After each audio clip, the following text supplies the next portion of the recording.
Good morning to all of you. आप सभी विद्यार्थियों को फिर से नमस्कार। आज बाबू हम लोग पढ़ेंगे क्लास 12th का हिंदी काव्य खंड पहला चैप्टर। समझ गए? ऑफलाइन वाला भी सुन लीजिए। आज हम लोग पढ़ेंगे बच्चों काव्य खंड। क्या पढ़ेंगे? काव्य खंड का पहला चैप्टर कड़बक। समझ गए? तो क्लास 12 की काव्य खंड का पहला चैप्टर कड़बक है और जिसका लेखक है मलिक मोहम्मद जायसी। तो बच्चों आज हम लोग मलिक मोहम्मद जायसी का वर्णन करेंगे और जायसी का बारे में, उनके कवि परिचय, उनके बारे में पूरा वर्णन करेंगे। उसके बाद उनका लिखा हुआ जो काव्य है उसके बारे में, उसका अर्थ और सारांश दोनों बताएंगे। उसके साथ साथ प्रश्न उत्तर होंगे और ऑब्जेक्टिव होंगे। समझ गए? और बाबू आप लोग लगातार ऐसे ही वीडियो को देखते रहिए, लाइक करिए, सब्सक्राइब करिए, कमेंट करिए, शेयर करिए। और उसके साथ साथ आप ये भी मत सोचिए खाली हिंदी का ही वीडियो बनेगा। अभी मैथ का, फिजिक्स का, केमिस्ट्री का, क्लास 10th का भी बनेगा ऑल विषय का, और क्लास 12th का भी बनेगा ऑल विषय का। समझ गए? बस आप लोग ध्यान से मन लगा के पढ़िए। समझ गए बच्चों? बच्चों देखेंगे कि काव्य खंड में जो पहला चैप्टर क्लास 12 का है कड़बक है, जिसको लिखे हैं मलिक मोहम्मद जायसी। तो मलिक मोहम्मद जायसी लिखे हैं। तो मलिक मोहम्मद जायसी का जन्म 1492 में हुआ था। कब हुआ था बच्चों? 1492 में। समझ गए? तो 1492 में मलिक मोहम्मद जायसी का जन्म हुआ था, जो एक आंख के अंधे थे और एक कान के बहरे थे, फिर भी इतने गुणवान थे, इतने महान थे, उनको पूरी दुनिया जानती है। यानी कि एक आंख के अंधे होते हुए, एक कान के बहरे होते हुए भी इतना बढ़िया बढ़िया उन्हें काव्य लिखा, कहानियाँ लिखा, पद्मावती लिखे, बहुत कुछ लिखे, तभी उनको दुनिया जानती है। समझ गए बेटा? आज हम लोग कड़बक के बारे में विस्तार से वर्णन करेंगे। चलते हैं लेखक परिचय, जो कवि परिचय है उसके बारे में पहले जानते हैं। समझ गए? चलिए ध्यान दीजिएगा बच्चों। देखिए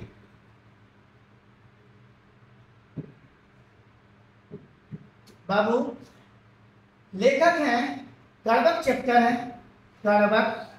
समझ गए बाबू? कड़बक चैप्टर है और कड़बक चैप्टर को कौन लिखे हैं? मलिक मोहम्मद जायसी।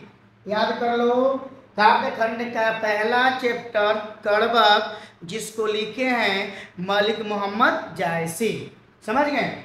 मलिक मोहम्मद जायसी का जन्म 15वीं सदी उत्तरार्ध अनुमानित किया गया है 1492। कब जन्म हुआ बच्चों? 1492। यहाँ गलती लिखा हुआ था 1992, लेकिन 1492 सुधार दिए। समझ गए? 1492। समझ गए? और बच्चों इनका निधन कब हुआ था? 1548 में। 1548 में। अगर आपसे कोई पूछे कि कड़बक पाठ का लेखक कौन है, तो बोलिएगा मलिक मोहम्मद जायसी। मलिक मोहम्मद जायसी। मलिक मोहम्मद जायसी का जन्म कब हुआ था? तो 1492। वो भी अनुमानित किया गया है। क्या किया गया बच्चों? अनुमानित किया गया है। समझ गए? और इनकी मृत्यु कब हो गई थी? 1548 में। ठीक है? इनका निवास स्थान, ये कहाँ के रहने वाले थे? उत्तर प्रदेश के। कहाँ के रहने वाले थे बच्चों? उत्तर प्रदेश के जायस कब्र अमेठी। उनका गांव का नाम था अमेठी। जायस कब्र अमेठी उत्तर प्रदेश में पड़ता है, वहीं के रहने वाले थे। ठीक है? इनका पिता का नाम था मलिक शेख ममरेज। इनके पिता का क्या नाम था? मलिक शेख ममरेज। और मलिक राजे अशरफ भी उनको बोला जाता था। किनको? मलिक मोहम्मद जायसी के पिता को। समझ गए? एक बार रिपीट करेंगे बच्चों। मलिक मोहम्मद जायसी कौन सा पाठ लिखे हैं 12th क्लास में? तो काव्य खंड का पहला चैप्टर कड़बक। समझ गए? उसके बाद बाबू समझेंगे कि मलिक मोहम्मद जायसी का जन्म कब हुआ था? तो 1492 में, जो अनुमानित किया गया है। क्या किया गया बच्चों? अनुमानित। और इनकी मृत्यु कब हुई थी? वो भी अनुमानित है, क्लियर नहीं है। 1548 में। इनका जन्म स्थान है जायस कब्र अमेठी उत्तर प्रदेश। मलिक शेख ममरेज इनका पिता का नाम था, और एक और उनका नाम था मलिक राजे अशरफ। समझ गए? ठीक है? इनके गुरु कौन थे? सूफी संत शेख मोहिदी और सैयद अशरफ जहांगीर। इनके कितने गुरु थे? 2। जो मेन गुरु था उनका नाम दिया है सूफी संत शेख मोहिदी और सैयद अशरफ जहांगीर। समझ गए। पूछेगा ऑब्जेक्टिव में बच्चों कि मलिक मोहम्मद जायसी का गुरु कौन थे? आप मारिएगा सूफी संत शेख मोहिद्दीन, या ऑप्शन ये रहेगा सैयद अशरफ जहांगीर। आप देख के ऑप्शन बढ़िया से ठीक लगा दीजिएगा, समझ गए। ठीक है, इनका पिता क्या नाम था? मलिक शेख ममरेज। एक और नाम था मलिक राजे अशरफ, समझ गए। अब बाबू देखो आगे, इन बचपन में ही अनाथ हो गए थे। इनके माता और पिता साथ छोड़ दिए, कब? बचपन में ही। और इनकी जीवन किनके साथ बिगड़ा बनाई? इनकी जीवन किसके साथ बीता? साधुओं फकीरों के साथ, साधुओं और फकीरों के साथ। क्योंकि अनाथ हो गए थे तो इनकी जीवन साधु और फकीरों के साथ भटकते हुए बचपन इनकी बीता। ये बचपन में ही साधु संत के साथ हो गए क्योंकि इनके माता पिता के साथ छूट गया था, समझ गए। आगे देखेंगे बाबू, ये व्यक्ति एक आंख के अंधे थे, कान के बहरे थे, और चेचक के कारण, जिसको हम लोग माता मैया बोलते हैं, चेचक के कारण इनके पूरे चेहरे खराब हो गए थे, और चेचक के कारण ही इनका आंख और कान भी खराब हुआ था, समझ गए। तो चेचक के कारण ये रूपहीन हो गए थे, बाई और कान से वंचित थे, बाई और कान से क्या थे? वंचित थे, समझ गए। ठीक है, और इनकी कृतियां बहुत सारे हैं, जैसे पद्मावत मूवी आप लोग देखे होंगे, इनकी कृतियां हैं, लिखा हुआ पद्मावत है, अखरोट है, हरिकरी है, कलाम है, उसके बाद चित्ररेखा है, करनामा है, मसला है, पद्मावत चित्तौड़ में नरेश रतन नरेश, ठीक है, और पद्मावती का प्रेम करता है, और एक है रतन नरेश सिंह के राजकुमारी, समझ गए। तो बाबू ये हमारा कवि परिचय था कि मलिक मोहम्मद जायसी कड़वक पाठ का लेखक हैं, जिनका जन्म 1492 में हुआ था, वो भी अनुमानित किया गया है, और इनकी मृत्यु भी अनुमानित की गई है 1548 में हुआ था। इनका निवास स्थान उत्तर प्रदेश जायस कब्र अमेठी में था, ठीक है। इनका पिता का नाम मलिक शेख ममरेज था, और एक मलिक राजे अशरफ। इनके गुरु थे सूफी संत शेख मोहिद्दीन, और एक थे सैयद अशरफ जहांगीर। और उसके बाद इनकी बचपन जो है, ये बचपन में ही अनाथ हो गए थे, और ये साधु संतों के साथ अपना बचपन बिताया, ठीक है। ये चेचक के कारण बेटा रूपहीन थे, इनका आँख से बहरे, आँख से माने दिखाई नहीं दे रहा था, आँख से अंधे थे और कान से बहरे थे। क्लियर है, समझ गए। ये इनका कई परिचय था, और ये अपने जीवन में क्या क्या लिखे हैं उसको याद कर लेना है। पद्मावती, अखरोट, चित्ररेखा, नामा, मसला, बहुत लिखे हैं जो आपको याद कर लेना है, समझ गए। तो बाबू ये अगर समझ में आ गई होगी मलिक मोहम्मद जायसी का परिचय, तो हम लोग पढ़ेंगे अब इनका अर्थ जो लिखे हैं, कड़वक का अर्थ पढ़ेंगे, ध्यान से सुनेंगे।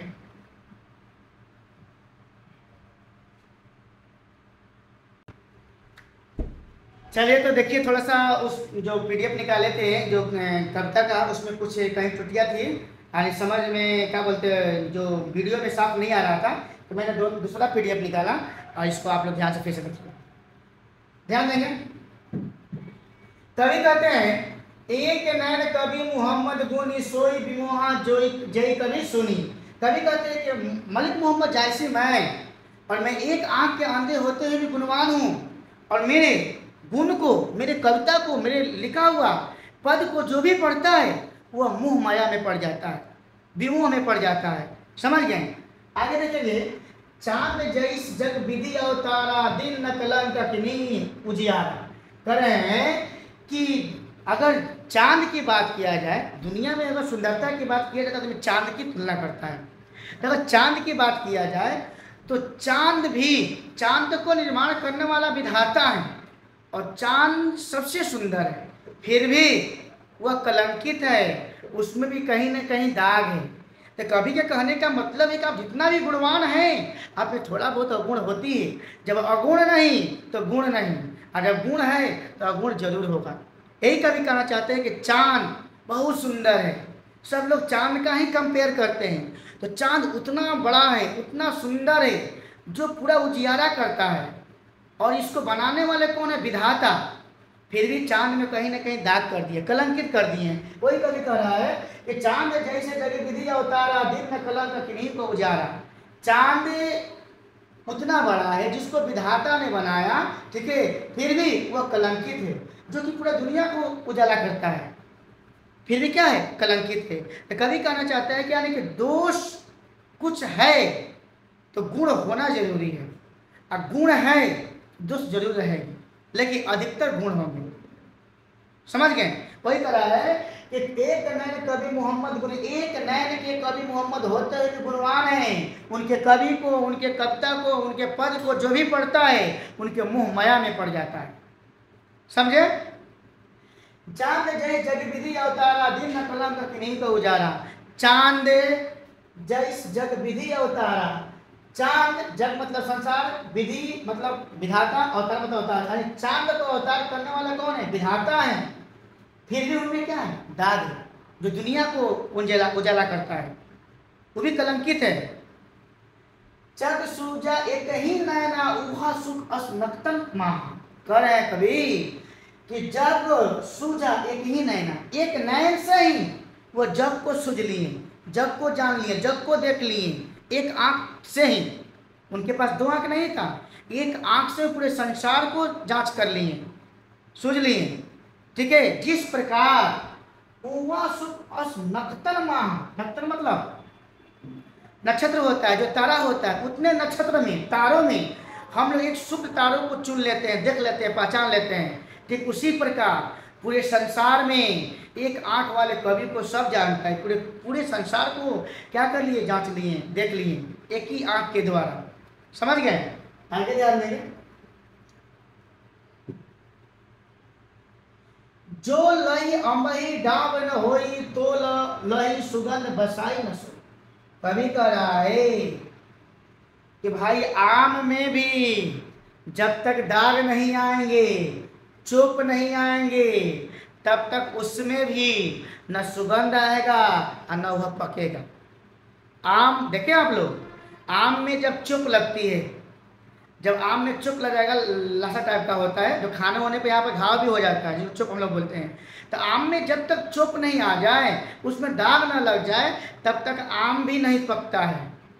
ये कवि कहने का मतलब सीधा यही कहना चाहते हैं, जिसके पास गुण है, गुणवत्ता है, कुछ न कुछ कमियां रह जाती है। जिस प्रकार मलिक मोहम्मद जायसी उतने गुणवान थे, उतने महान थे, फिर भी वो चेहरे के रूपहीन थे, आँख से नहीं देखते थे, कान से नहीं सुनते थे, फिर भी गुणवान है। वही कवि कहा चाहते कि आम भी अगर पकता है तो उसमें भी दाग लग जाती है, उसको भी चोट लग जाती है। वही कह रहा बाबू कि जो लही अबही डाब न होई, तो लही सुगंध। जब तक आम में डाब नहीं होगा, जब तक आम में चुप नहीं होगा, तब तक आम का भी गंध नहीं आता है। समझ गया? कि न समुद्र पानी जो खारा, तेज अति भव्य असु जपारा। अब देखिए, समुद्र उतना बड़ा है, पूरे पृथ्वी पर 4 हिस्से में 3 हिस्से समुद्र है। उतना बड़ा समुद्र होते हुए भी वो भी कलंकित है, क्योंकि उतना उसका पानी जो क्या है, खारा है। हम समुद्र के बीच में रहेंगे और पानी पीने को कोई बोलेगा तो पी पाएंगे नहीं ना। तो उसी प्रकार समुद्र में भी दोष आ गया, उतना बड़ा समुद्र होते हैं फिर भी उसमें दोष है, फिर उसका पानी पी ही नहीं पाते हैं। वही कभी कहा चाहते हैं कि जिसके पास गुण होगा और गुण जरूर होगा। आगे ध्यान देंगे। जो सुमेर त्रिशूल विनाशा, भाग कंचन गिरी लाग आकाशा।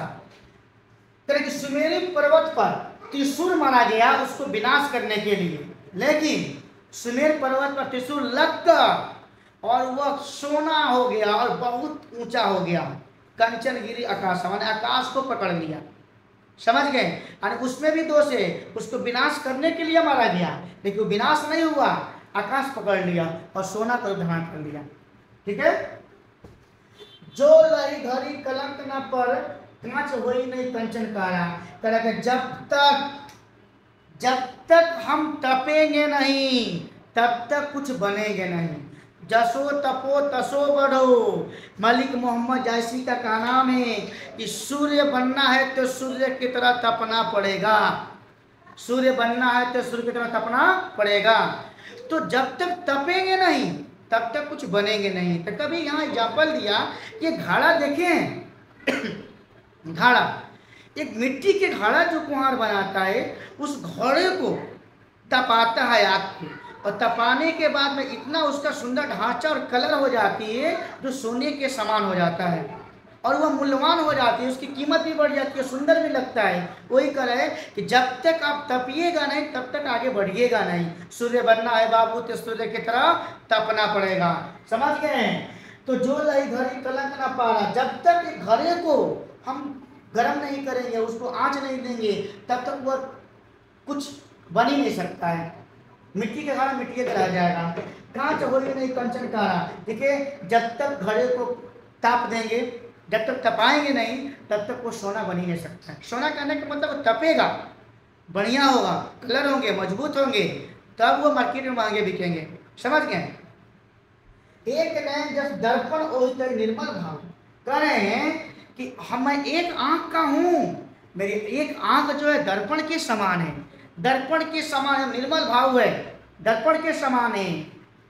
सब रूपवत गई मुख जो है कहीं चाहूं, और जितने भी रूपवान होते हैं, कहीं अगर मान लीजिए कोई आप चेहरे से अच्छे हैं, बढ़िया हैं, तो आप कहीं शादी ब्याह पार्टी वार्टी में जाते हैं तो पहले चेहरा को ऐनक में देखते हैं, अपने आप को स्मार्ट लगते हैं कि नहीं लगते हैं, झाड़ पोंछ लेते हैं, झाड़ को जब लगते हैं तो स्मार्ट लगते हैं, तब निकलते हैं घर से, तो अपने आप को बढ़िया साबित करके जाते हैं, बढ़िया लग रहे हैं। वही करें कभी कि मैं एक आँख के अंधा हूँ, फिर भी मेरा एक आँख है, और एक आँख जो है वह दर्पण के समान निर्मल है।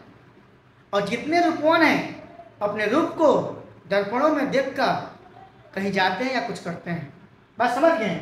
वही कह रहे हैं एक नयन जब दर्पण होते निर्मल भाव में, एक आँख के होते हुए मेरे आँख जो है वह दर्पण के समान निर्मल है। सब रूपवान जितने भी रूपवान है, गुणवान है, कहीं मुख जो है कहीं चाहो, अपने मुख को ऐनक में देख के खूब खुश होते हैं, चाव होते हैं, समझ गए कि नहीं मैं कितना सुंदर लग रहा हूँ, स्मार्ट लग रहा हूँ, बात समझ गए। चलिए ये बेटा पहला पत्ता हमारा कविता का, और इसमें कवि मलिक मोहम्मद जैसी बता रहे हैं कि भाई मैं एक आंख के अंधा होते हुए गुणवान हूँ, मेरे काव्य को, मेरे गुणवान को कोई सुनता है, पढ़ता है तो वह मोहित हो जाता है, समझ गए। जिस प्रकार उनका कहने का मतलब है कि जितने भी आप गुणवान हैं, महान हैं, उनमें कुछ न कुछ कमियां होती है, कुछ न कुछ दोष होती है, बात समझ गए। दूसरा पद पढ़ते हैं बाबू।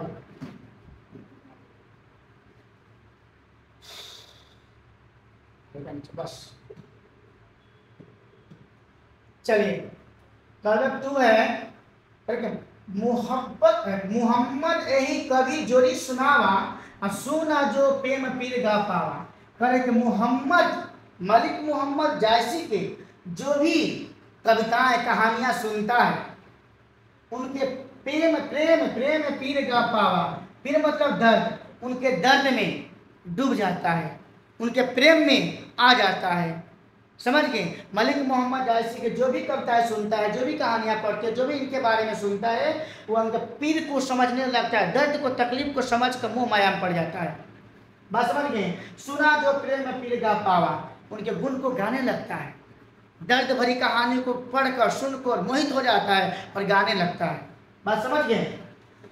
जोरी लाई रकत के ले गाढ़ी प्रीत नैन जल भेई, कह रहे हैं कि जिस प्रकार एक मिस्त्री घर को सीमेंट, बालू, गट्टी लगा लगा कर जोड़ जोड़ कर एक महल बना देता है, ईंटों को रख रख कर जोड़ जोड़ कर महल बना देता है, ठीक उसी प्रकार हमारे मलिक मोहम्मद जायसी भी अपने पसीनों से, अपने रक्तों से ले बना बना के लिख के जो शब्दों को जोड़ जोड़ कर ये कविताएं लिखे हुए हैं, ठीक है। जोरी लाई रक्त के लिए, रक्त के लिए, खून के लिए से जोड़ जोड़ शब्दों को, और गाढ़ी प्रीत नंजल भाई अपने गाढ़े आंख के आंसुओं से गिरा गिरा के भे के लिखे हैं, कौन? मलिक मोहम्मद जायसी।